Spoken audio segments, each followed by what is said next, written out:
First off, let me preface, this is a completely true story that happened to me in the summer of 2009.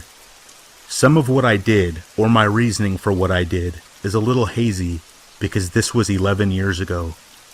But the events are all true. I was 18 years old. I'm a male, and it was my final year in high school. I was optimistic for the future, but truth be told, I was also lonely.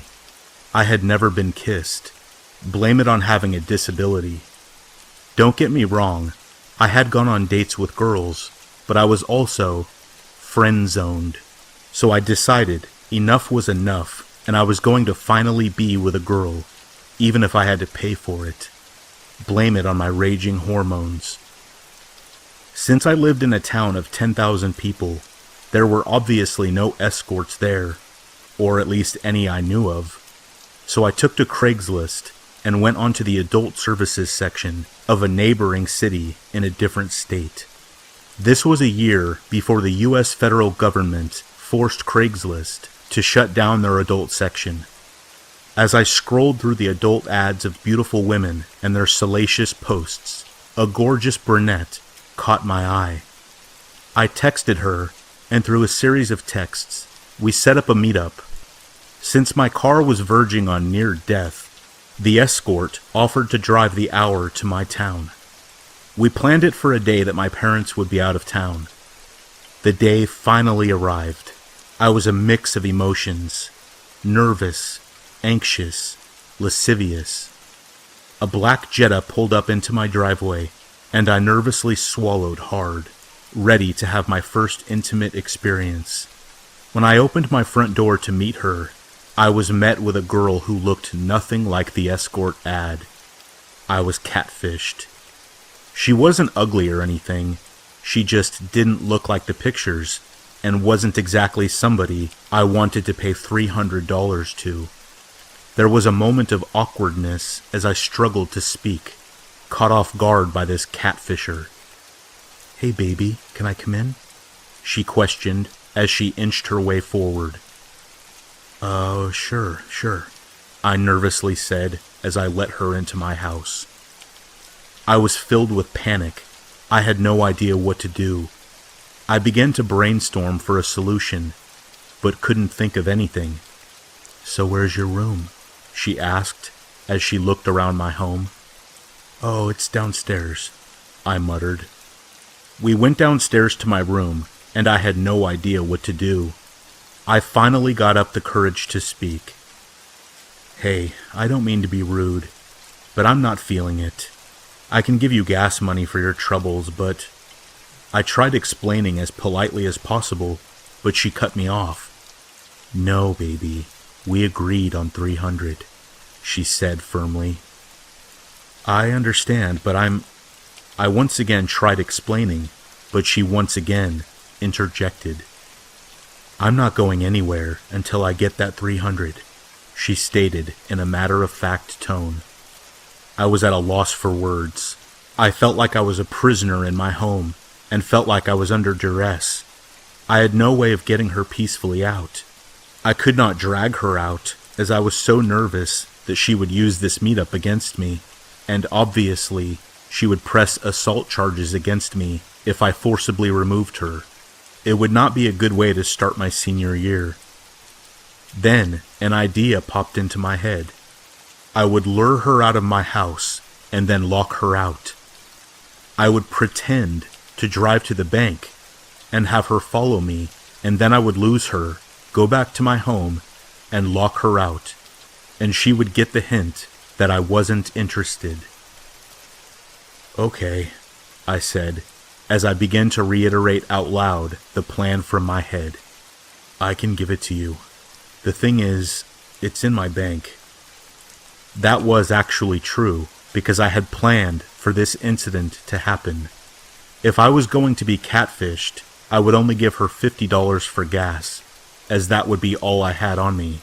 If she was the actual girl, I would have gone down to my bank to get the money out.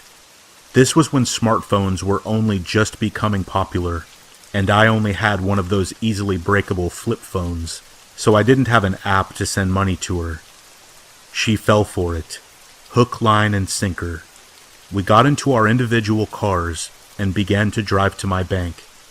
The way my hometown is situated is that there is a main highway that runs through the town, which connects to the freeway.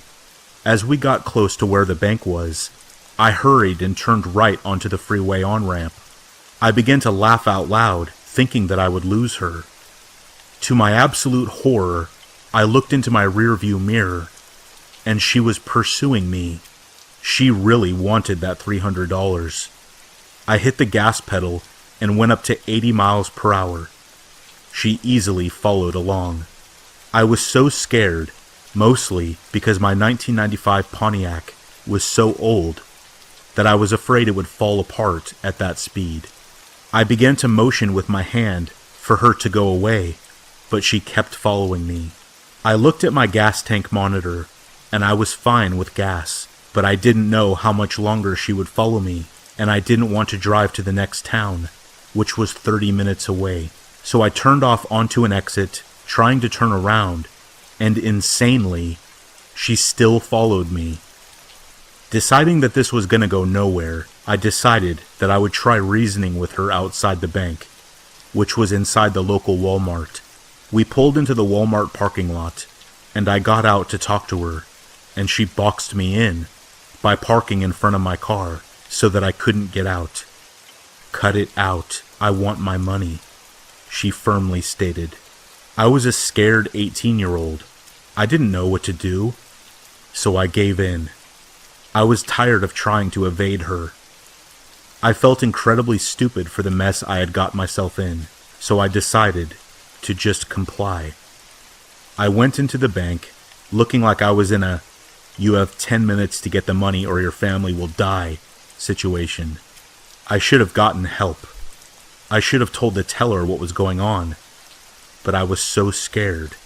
I came back out and I gave her the money. She begrudgingly said thanks and then drove off.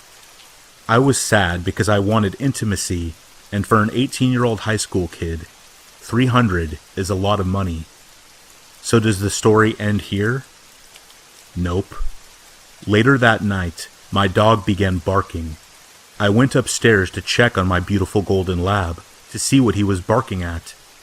I patted his head and then went to the window that oversaw my driveway and saw that there was a black car idling. My heart sank.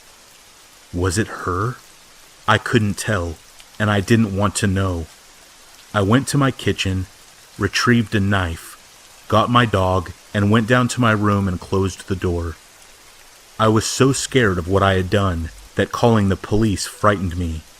I sat up all night waiting for a window to be smashed in and for me to ward off intruders. But nothing happened.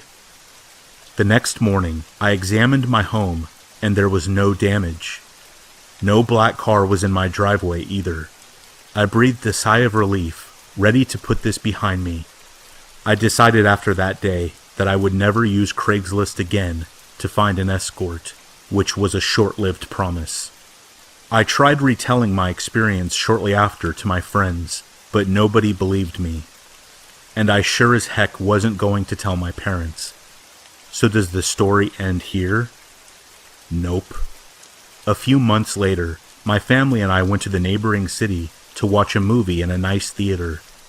The theater was located in a nice outdoor mall. As we were strolling along, a lady began shouting across the street. I turned to see what the commotion was, and to my horror, it was the escort. She was standing with another young woman, and she was yelling incoherent things in my direction. I instantly put my head down, trying to ignore her. I was so afraid that she was going to recreate that one scene in the movie The Ringer, when Johnny Knoxville pretends to be mentally challenged, and he's with his quote-unquote caretaker, and then his high school acquaintance runs up to him, saying hi. I gritted my teeth and was saying under my breath, "Please no, please no, please no." "Is she yelling at us?" my mom remarked. "No idea," I replied. To my relief, the woman didn't follow us, probably because I didn't have $300 on me. For those of you who may think that this is all just a fabricated event, I asked my brother the other day if he remembered the woman yelling at us at the mall. He said that he vaguely remembered. I told him what I just told you. So now you're wondering, did you ever see that woman again? Not in person, no. But 4 years later, there was a woman featured on the news who had gone to a man's house as an escort, and when he felt hesitant to give her money, she ransacked his home and had her male friends come over and threaten him. It was her. My heart sank, and I felt sick as it dawned on me that that could have been me. So many questions filled my mind. Was that why there was a black car in my driveway that night? Why did they not come attack me as well? Or was it just some random car who decided to pull into my driveway? I will never know, and I'm glad